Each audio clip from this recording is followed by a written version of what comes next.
우리가 오늘 한마음 한뜻으로라는 제목으로 하나님 말씀 전하겠는데요. 한마음 한뜻을 품어야 될 곳이 많이 있습니다. 우리 예를 들어서 스포츠 경기를 보면 개인만 열심히 잘해도 되는 그런 개인 스포츠가 있고, 또 팀이 잘해야 승리하는 그런 팀 스포츠가 있어요. 예를 들어 뭐 축구나 야구나 농구나 배구나 뭐 이런 것들은 다 팀 경기입니다. 그러니까 한두 사람이 잘한다고 해서 되는 것이 아니라 더 중요한 건 뭐예요? 팀 전체가 팀워크를 이루어야 된다는 거죠. 그래서 뭐 야구 경기에서 지금 희생 번트를 대가지고 1루에 있는 사람이 2루로 이렇게 가야 되는데 감독 말 듣지 않고 자기가 마음대로 막 이렇게 해서 그렇게 하지 못한다면 그 사람은 팀 내에서 아무리 잘한다고 해도 방출될 거예요. 왜냐하면 팀워크에서 승리하는 것이 한 가지 목적인데 자기만 잘한다고 이렇게 되는 것이 아니잖아요. 그러니까 한 마음으로 돼야 되는 것이 너무나 중요하다라는 거죠. 옛말에 부부는 일심동체라는 그런 말이 있었어요. 부부도 역시 한 마음으로 한 몸처럼 움직여야 된다라는 거죠. 그런데 실제적으로는 참 그게 쉽지 않아요, 그렇죠? 그래서 이심이체, 이 경우가 많죠. 마음도 두 개고 육체도 두 개고. 그래서 사실은 꽤 오래전에 아주 제가 재밌던 그런 방송이었는데, 할아버지와 할머니들 대상으로 이렇게 퀴즈를 내는 방송인데, 남편이 이제 막 문제를 설명하고 아내가 답을 하는 거예요. 그러니까 이 할아버지가 어떤 딱 이 한자를 보고 막 이건 내가 할 수 있겠다 싶어가지고 당신과 나 사이 그랬단 말이에요. 당신과 나 사이 뭐냐? 그랬더니 이제 할머니가 원수 그랬다는 거죠. 원수. 이게 남편이 기대했던 대답은 천생연분 이거였는데, 원수 이러니까 당황해서 두 글자 말고 네 글자 그랬더니 평생 원수 그랬다는 거죠. 그러니까 남편은 천생연분으로 알고 살아왔는데 아내는 평생 왼수였다는 거죠. 그러니까 그것을 보고 정말 제가 많이 웃었던 기억이 납니다. 그러니까 부부라고 해서 한 마음이 저절로 되는 게 아니라는 거죠. 부부가 한 마음이 되기도 어렵고, 또 부모와 또 자녀가 한 마음이 되기도 어렵고, 그렇죠? 그러니까 그런 얘기들 하잖아요. 우리의 인생이 정말 우리 마음대로 안 되는 걸 깨닫게 하기 위해서 자녀들을 주신 거다. 그렇잖아요. 자녀가 부모 마음대로 안 되잖아요. 그렇죠? 그렇기 때문에 이것이 정말 한 마음 한 뜻이 되는 게 참 어려울 때가 많이 있는 거죠. 그런데 그것도 역시나 힘든데, 피 한 방울 섞이지 않은 어떤 단체가 한 마음이 되는 거, 뭐 이 나라가 한 뜻이 되는 거, 정말 힘든 일이라는 거죠. 그러나 어렵지만 아예 불가능한 것은 아니다라는 거예요. 왜냐하면 우리 공동이 가지고 있던 더 높은 목적을 가지고 우리가 살아갈 때에 한 마음이 될 수 있는 거죠. 무엇보다도 우리가 믿음의 차원에서 우리가 예수 그리스도 안에 있다면, 그리고 더 나아가 주님의 마음을 우리들 모두가 품는다면, 주님 안에서 하나가 되는 것이 불가능하지 않고 충분히 가능하다라는 거죠. 바울은요, 오늘 본문에서 교회의 하나됨에 대해서 많이 강조하고 있어요. 지금 빌립보 교회가 하나 되는 것이 너무나 필요했다라는 거죠. 그러나 당시 빌립보 교회만 필요한 것이 아니라 오늘날 우리 교회, 또한 이 땅에 존재하는 모든 교회가 다 하나 되는 것이 필요해요. 왜냐하면 그때보다 지금은 더욱더 개인주의와 이기주의가 판을 치고 있잖아요. 점점 더 비인간화 되어가고 있잖아요. 따라서 지금 오늘날 우리가 그리스도 안에서 하나 되는 것은 더욱더 중요한 시대에 살아가고 있다라는 거죠. 한 절에 말하기는 오늘 말씀을 통해서 다시 한번 우리가 말씀 안에, 믿음 안에 우리 가정이 하나 되고 우리 교회가 하나 되도록 우리가 더욱더 한 마음을 품고 노력하는 저와 여러분이 되시기를 주님의 이름으로 간절히 축복합니다. 먼저 오늘 본문의 구절을 보면은요, 1절부터 4절까지 사실은 한 문장이에요. 그래서 이거를 분해하기가 쉽지 않은데요, 그냥 한 문장인데 어떤 조건절이에요. 그러니까 영어로 if 뭐뭐 하면 이렇게 될 것이다 라는 그러한 조건절인데, 그래서요, 이 주동사가 뭐냐, 4절에 나오는 나의 기쁨을 충만하게 해라 라는 게 주동사예요. 그래서 그런 조건절로 해석을 해보면 이 1절은 해석이 안 되거든요. 그래서 사실은 1절을 이 조건절로 해석하는 것이 아니라 크리스찬이 하나됨에 있어서 이 네 가지 요소가 꼭 필요한 어떤 당위로 꼭 이해해야 이것이 해결이 된다는 거죠. 그래서 그 네 가지 덕목이 뭐냐면, 그것은 권면, 그리고 사랑의 위로, 성령의 교제, 긍휼과 자비예요. 1절 한번 보여주세요. 그래서 권면이란 뭐냐면 단순히 덕담을 나누라는 그런 뜻이 아니라 바울이 성도들을 성령 안에서 그렇게 하나로 권면한 것처럼 그리스도인들도 하나님의 말씀에 근거하여 서로 권면해야 된다라는 거예요. 사랑의 위로도 역시나 마찬가지. 우리 예수님께서 우리를 사랑해 주시고 교회를 사랑해 주신 것처럼 그리스도인들이 서로를 사랑으로 위로해야 된다라는 거죠. 성령의 교제란 말 그대로 성령 안에서 하는 영적인 교제를 의미하는 거죠. 그래서 성령의 교제가 필요하다라는 것은 다른 말로 우리가 조금 확대 해석해 보면 신앙생활은 절대로 혼자 하는 것이 아니다라는 얘기예요. 신앙생활을 우리가 온전히 잘하기 위해서는 함께 할 수 있는 사람, 함께 할 수 있는 공동체가 필요하다라는 거죠. 자신의 삶을 좀 나눌 수 있는 영적인 공동체, 서로 사랑을 나눠주고 진심으로 기도해 줄 수 있는 우리 교회 이런 목장과 같은 작은 소그룹이 있어야 함께 더불어 우리가 성장할 수 있다라는 것이죠. 마지막으로 긍휼이나 자비를 말하고 있는데요, 영어로 보니까 compassion이라는 단어예요. com이라는 단어는 함께고 passion이라는 건 함께 느끼고 공감하는 것을 의미하는 거죠. 그러니까 우리들 주변에서 약한 자들, 아파하는 자들, 그들의 마음에 함께 공감해 주는 거, 함께 아파해 주는 그런 사랑, 그것을 의미하는 거예요. 사실 위에 네 가지 제가 방금 말씀드린 요소는 크리스찬의 실생활 가운데서 너무나 필요한 요소들인데 무엇보다도 무엇이 필요하냐? 교회의 온전한 연합을 위해, 하나됨을 위해서 필요하다라는 거예요.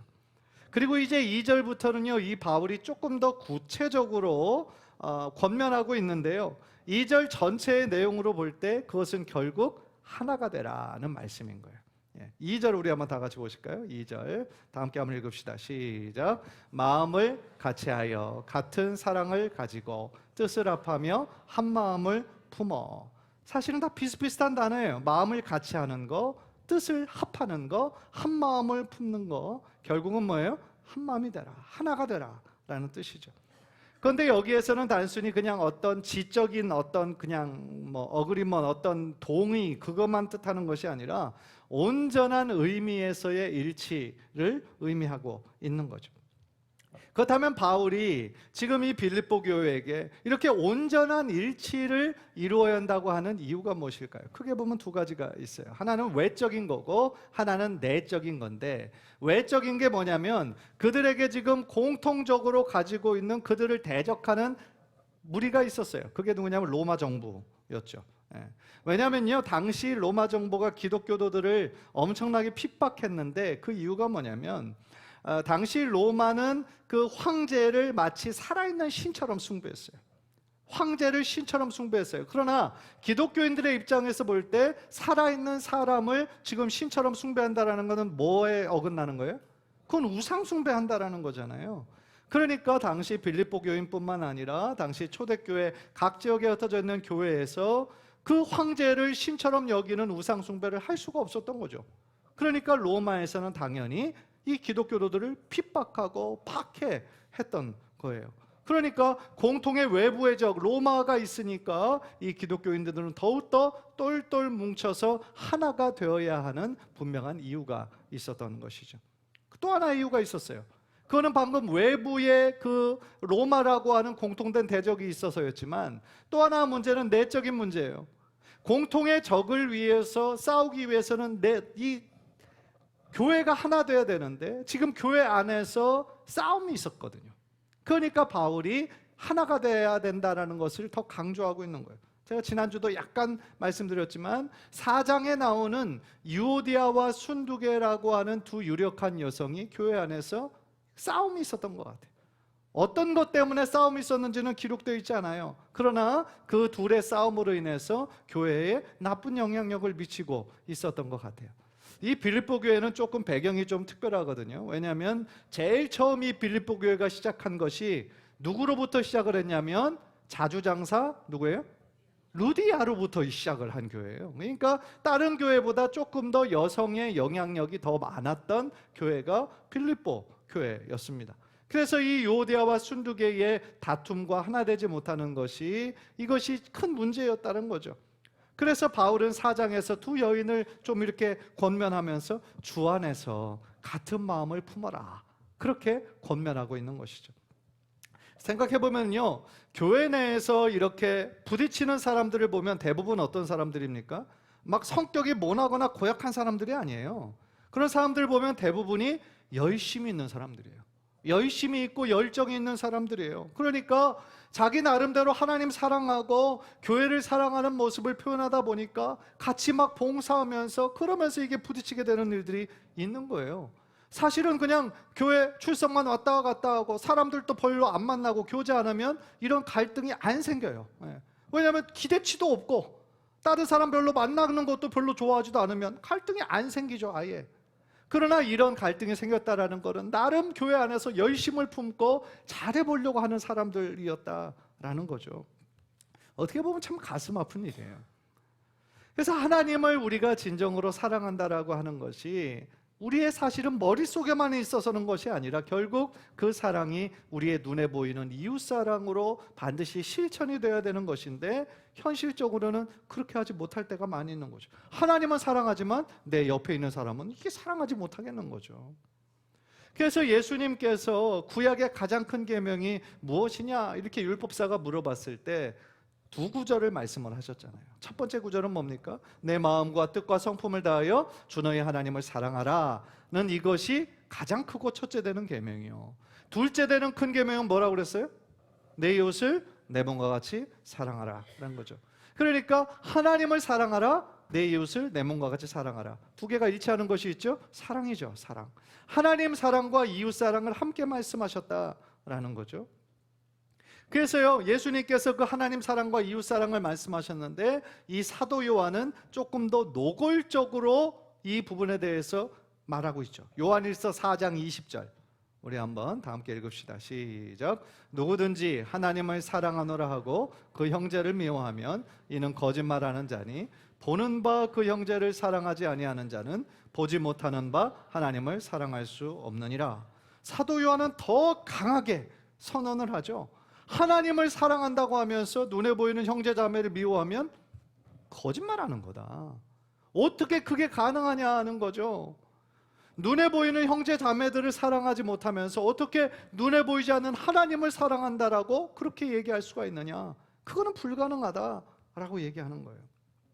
사랑하는 성도 여러분, 우리가 하나님을 사랑하면 사랑할수록 우리 주변에 사랑하라고 섬기라라고 여러분에게 붙여주신 귀한 가족들, 또한 귀한 성도들, 주 안에서 형제들, 자매들을 더욱더 사랑으로 섬겨야 될 줄 믿습니다. 그것이 우리를 부르신 하나님의 부르심에 합당한 삶인 거예요.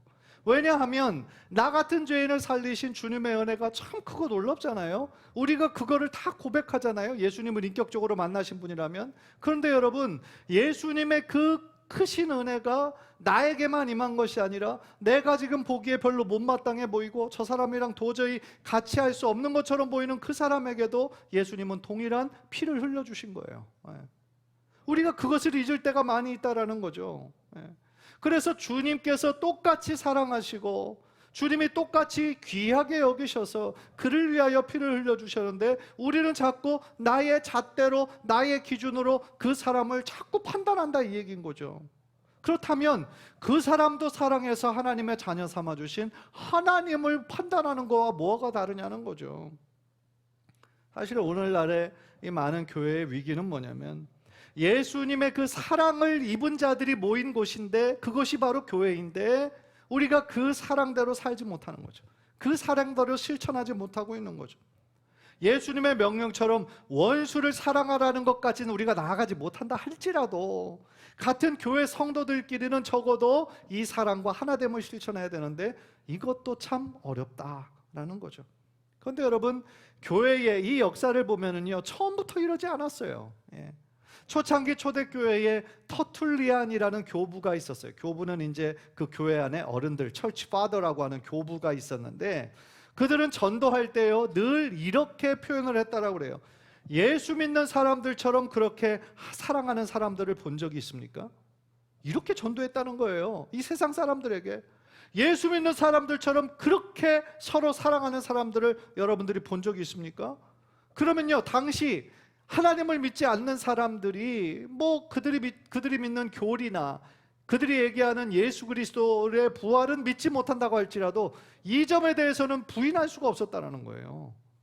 예수 믿는 사람들이 서로 그렇게 사랑하는 모습을 전체 세상 사람들이 인정하고 있었다라는 거죠. 그래서 그 사랑이 너무 신비하고 놀라워서 그 사랑이 뭔지 알고 싶어서, 그 비결이 뭔지 알고 싶어서 사람들이 교회로 찾아왔다는 거예요. 그것이 초대교회의 전도에 중요한 역할을 했다라는 거예요. 여러분들 놀랍지 않습니까? 만약에 오늘날 우리가 동일하게 밖에 나가서 이 세상 사람들에게 예수 믿는 사람들처럼 그렇게 사랑하는 사람들을 본 적이 있습니까? 라고 얘기를 한다면 아마 똑같이 반응하진 않을 것 같아요. 요즘 사람들은. 그러니까 우리도 사실은 이 부분에 대해서 좀 그러지 못하고 있는 것들이 생각이 나는데, 세상 사람들은 이 세상 뉴스를 통하여서 교회가 싸우고 하나 되지 못하고 분쟁하고 그런 것들을 얼마나 많이 봅니까? 이게 참 안타까운 현실이라는 거죠. 사랑하는 성도 여러분, 우리를 향한 하나님의 뜻이 여러 가지가 있는데요, 정말 중요한 우리를 향한 하나님의 뜻은 우리가 하나 되는 거예요. 믿음 안에서 하나 되는 거예요. 단순히 우리가 감정적인 차원으로 접근할 것이 아니라 함께 신앙생활하고 하는 형제 자매들을 하나님의 눈으로 바라봐야 되는 거예요. 하나님의 눈으로. 무엇보다도요, 우리 안에 하나님의 사랑으로 채워지지 않으면 다른 사람들에게 그 사랑을 실천하기가 어렵죠. 내 안에 사랑이 없는데요, 내 안에 주님의 사랑이 없는데 어떻게 다른 사람을 사랑할 수가 있겠어요? 따라서 우리가 이 부분을 생각할 때에 내가 하나님 만나기 이전에 어떤 존재였는지를 기억해야 되는 거예요. 내가 하나님 만나기 전에 정말 죄가 죄인 줄도 모르고 아무런 소망이 없이 세상에서 방황하던 그냥 연약한 자들이었던 것을 우리가 기억하면, 하나님이 나 같은 죄인을 살려주신 주님의 은혜를 기억하면서 또한 다른 형제들, 다른 성도들을 주님의 마음으로 사랑하게 될 줄 믿습니다. 간절히 바라기는요, 우리 안에 나의 어떤 노력이 아니라 주님이 주신 사랑이 넘쳐나서 우리 교회가 무엇보다도 주님의 사랑이 넘치는 교회, 딱 왔을 때 뭔가 이 교회는 주님의 사랑이 정말 있구나, 성도들의 표정을 보니까 정말 서로 사랑하는 마음이 있구나, 그것이 느껴지는 귀한 교회 되기를, 또 그런 성도님들 되기를 주님의 이름으로 간절히 축원합니다. 두 번째로 교회가 하나 되고 일치하기 위해서는요, 이 바울이 조금 더 적극적인 명령을 하는 거예요. 겸손해야 된다는 거예요. 겸손해야 우리가 하나가 될 수 있다. 3절을 보세요. 3절 우리 다 함께 읽읍시다. 시작. 아무 일에든지 다툼이나 허영으로 하지 말고 오직 겸손한 마음으로 각각 자기보다 남을 낮게 여기고. 그러니까 하나 될 수 있는 방법을 지금 좀 소극적인 명령, 이렇게 하지 말아라는 거 하나, 그 다음에 이렇게 해라 라는 적극적인 명령으로 또 지금 제시하고 있는데요, 지금 첫 번째로 이렇게 하지 말아라, 소극적인 명령으로 하는 것은 다툼이나 허영으로 하지 말라는 거예요. 어떤 일을 하든지 다툼이나 허영으로 하지 말아라. 여러분, 허영이 뭡니까? 허영, 자기 자신을 높이고 헛된 영광을 추구하는 거예요. 그게 허영인 거예요. 생각해보면 우리가 만나는 사람마다 만날 때마다 막 자기를 높이고 자기를 드러내고 자랑하고 자식 자랑하고, 사실 그것도 한두 번이지 갈 때마다 만날 때마다 계속 그런 얘기만 하면 사실은 참 피곤하죠. 옆에 있는 것이 힘들어요. 그러다가 참지 못해서 아유 그만 좀 해요 라고 얘기하면 어떻게 될까요? 그게 다툼이 되고 감정 싸움이 되기가 쉬운 거죠. 그러니까 이 허영, 자기를 자꾸만 드높이는 거는 하나 되게 하지 못하는 거예요. 그래서 우리는 그런 모습을 피해야 되는 것이죠. 따라서 이 구절에서 더욱 중요한 명령은 그 앞 명령보다 뒷부분이에요. 오직 겸손한 마음으로 각각 자기보다 남을 낮게 여기라. 이 낮은 게 아니고 낮게 여기라는 거죠. 그런데 여러분, 성경에 쓰여질 당시에 이 겸손이란 말은요, 그냥 오늘날 우리가 생각하는 것처럼 좋은 의미가 아니었어요. 오늘날 우리는 저 사람 참 겸손한 사람이야, 칭찬이잖아요. 좋은 의미잖아요. 그런데 이 고대 시대에는 이 겸손이라는 말이 좋은 말이 아니었어요. 그러니까 종이나 노예들처럼 밑에서 완전히 그런 굴복하는 혹은 천한 보잘것없는 그런 의미를 가지고 있었어요. 그러니까 당시에 많은 사람들이 이 겸손을 얘기할 때마다 이 명령을 받아들이기가 쉽지 않죠. 자존심 상하죠. 자신을 종과 노예처럼 낮추라는 얘기를 누가 좋아하겠어요? 그런데 여러분, 하나님은요, 이 성경 구약 신약을 우리가 살펴볼 때 우리가 보기에 저 사람은 정말 그럴만하지, 정말 배경 좋고 지식 많고 부자고 성공했고, 그런 사람을 사용하기보다는 오히려 너무나 지극히 평범한 사람들을 하나님께서 사용하실 때가 훨씬 많았어요. 그래서 그런 분을 보면은요, 지식도 많지 않아요, 배경도 좋지 않은 사람들이 많았어요. 그러니까 하나님께서는 여러모로 부족한 사람들을, 그들을 불러서 하나님의 도구로 사용하셨거든요. 왜 그렇게 하셨을까요? 고린도전서 1장에서 바울은 이렇게 얘기합니다. 우리 한번 다 함께 읽읍시다. 시작. 그러나 하나님께서 세상의 미련한 것들을 택하사 지혜 있는 자들을 부끄럽게 하려 하시고, 세상의 약한 것들을 택하사 강한 것들을 부끄럽게 하려 하시며, 하나님께서 세상의 천한 것들과 멸시받는 것들과 없는 것들을 택하사 있는 것들을 폐하려 하시나니. 왜 그렇게 하셨을까? 이게 중요한 거예요. 다 같이 시작. 이는 아무 육체도 하나님 앞에서 자랑하지 못하게 하려 하심이라. 아멘. 예. 왜 있는 자, 성공한 자, 더 막 배경 좋은 자, 왜 그들을 하나님의 도구로 사용하지 않으시고 오히려 없고 못 배우고 연약한 사람들을 사용하셨을까? 왜냐하면 모든 것을 다 갖춘 자들이 무엇인가 성취하면 하나님의 영광이 잘 안 드러나요. 다른 사람들도 그들이 이루는 것을 보면 할만하니까, 저 사람은 할만하니까 그렇게 생각을 하겠죠. 그러나 누가 보아도 연약해요, 누가 보아도 가난하고, 누가 보아도 너무나 지극히 평범해요. 그런데 놀라운 일을 행했어요. 그러면 그 사람이 대단하지가 않기 때문에 오히려 하나님이 하신 일이라고 하나님께 영광을 올려드리게 되잖아요. 그렇죠? 따라서요, 우리가 하나님 앞에서 자랑할 수 있는 육체는 한 사람도 없다. 아니, 우리를 창조하신 하나님 앞에서 우리가 뭘로 자랑할 수가 있겠어요? 우리 마음의 중심을 다 하시는데요, 하나님께서. 따라서요, 하나님 앞에 우리가 자랑할 거 아무것도 없는 거예요. 그저 우리는 하나님 앞에 나 같은 죄인 불러주신, 나 같은 죄인을 하나님의 자녀 삼아주신 하나님의 은혜에 겸손한 마음으로 감사할 수밖에 없는 거예요. 예. 또 하나님 앞에 완전한 의인이 있습니까? 아무도 없죠. 하나님께서 보시기엔 다 부족하고 연약한 점이 있는 죄인일 뿐인 거예요. 따라서 이 구절에서 이야기하는 겸손하라는 얘기는요, 다른 사람들과의 관계에서 오는 겸손이라기보다는 하나님 앞에서의 겸손인 거예요.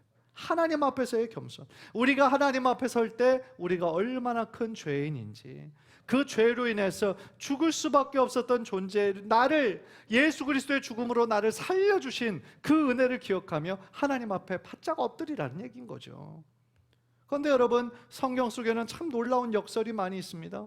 우리가 스스로 높이면 하나님께서는 강제로 낮추시고요, 우리가 우리 자신을 낮추면 하나님께서 우리를 높여주세요. 예. 그게 하나님이 일하시는 방법이에요. 따라서 내 자신의 힘으로는 아무것도 할 수 없습니다. 나는 너무 무력한 종일 뿐입니다. 무익한 종입니다 라고 하나님 앞에 고백하며 주님만 의지하며 나아갈 때 하나님께서는 연약하고 부족한 우리를 통하여 하나님의 놀라운 일을 이루시는 거예요. 그렇기 때문에 하나님 의지하고 하나님 신뢰하는 게 뭐예요? 기도하는 사람이잖아요. 그러니까 하나님께서는 기도하는 자들을 사용하시는 거예요. 천국에서 가장 큰 자는 기도하는 자라고 그러잖아요. 예. 따라서 우리가 하나님 앞에서의 그 겸손한 고백이 있어야 다른 사람들과의 관계에서 타인을 자신보다 더 낮게 여길 수 있는 거예요. 나보다 남을 더 낮게 여긴다라는 건요, 영어로 보니까 Consider others better than yourselves. 네 자신보다 다른 사람을 더 높여라. 당신이 나보다 훨씬 뛰어납니다. 그런 거예요.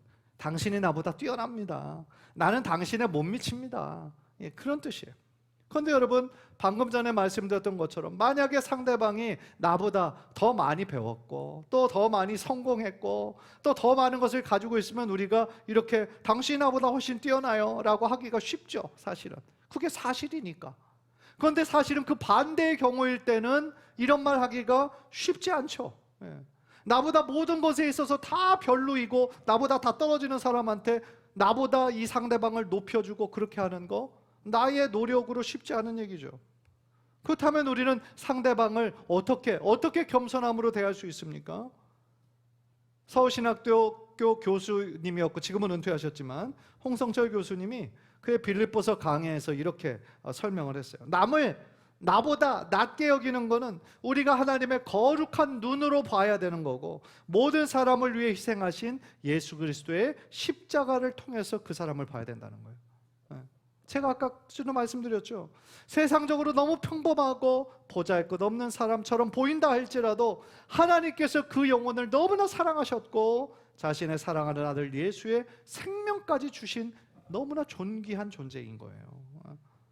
따라서 진정한 겸손이란요, 나보다 여러 모양으로 나은 사람들을 나보다 낮게 여기는 게 아니라 사회적으로나 경제적으로나 학문적으로나 신앙적으로나 나보다 여러 모양으로 부족한 그 사람을 나보다 낮게 여기는 거, 그게 진정한 겸손이다라는 것이죠. 사랑하는 성도 여러분, 이 겸손의 최고의 본을 보여주신 분이 계세요. 누구실까요? 바로 예수님이에요. 예수님은 완전한 하나님이시잖아요. 그죠? 성부 하나님과 위엄과 본질과 위엄과 본질이 다 같으신 분이에요. 그런데 그 하나님께서 하늘 영광을 다 내어버리고 이 땅에 내려오셨어요. 육체의 몸을 입고 성육신하여 내려오셨어요. 자신이 만든 피조물 중에 하나가 되어 내려오셔서 그 피조물의 구원을 위해서 자신을 생명까지 주신 분이 바로 우리 예수님이시다라는 거죠. 얼마나 놀라운 겁니까? 마태복음 11장 29절에서 주님은 자신을 이렇게 배우라 말씀하시는데요. 다 같이 읽읍시다. 시작. 나는 마음이 온유하고 겸손하니 나의 멍에를 메고 내게 배우라. 그리하면 너희 마음이 쉼을 얻으리니. 예수님께서 우리의 믿음의 주님이실 뿐만 아니라 또한 어떻게 신앙생활 하는 것의 본이 되어주신 거예요. 따라서요, 우리가 신앙생활 잘하고 싶으시면 주님을 따라가면 되는 거예요. 주님만 잘 따라가고 주님을 닮아가기만 하면 우리들의 신앙생활, 하나님께서 기뻐하시는 신앙생활이 될 수 있는 거죠. 왜냐하면 그분이 우리들의 믿음의 주이실 뿐만 아니라 우리들의 믿음을 온전케 하시는 분이시기 때문이다 라는 거죠. 따라서 우리가 주님의 모습, 특별히 주님의 이 겸손의 모습을 우리가 따라가고 실천할 때 우리가 속한 모든 공동체가, 여러분의 가정이, 또한 우리 교회가 더욱더 하나가 되는 역사가 일어나게 될 줄 믿습니다. 모든 성도들이 하나가 되는 것이 얼마나 중요한지 예수님께서는 요한복음 17장에서 이렇게 중보하시면서 기도하셨어요. 요한복음 17장 21절 22절인데요 우리 한번 다 함께 읽읍시다. 이게 예수님께서 하나님께 이 성도들을 생각하면서 중보하시면서 기도하신 내용이에요. 그 내용의 핵심이 뭔가 우리가 한번 읽으면서 한번 파악해 봅시다. 시작. 아버지여, 아버지께서 내 안에, 내가 아버지 안에 있는 것 같이 그들도 다 하나가 되어 우리 안에 있게 하사 세상으로 아버지께서 나를 보내신 것을 믿게 하옵소서. 내게 주신 영광을 내가 그들에게 주었사오니 이는 우리가 하나 된 것 같이 그들도 하나가 되게 하려 함이니이다. 아멘. 지금 무엇을 위해 예수님께서 하나님께 기도하신 거예요? 성도들이 하나가 되는 거.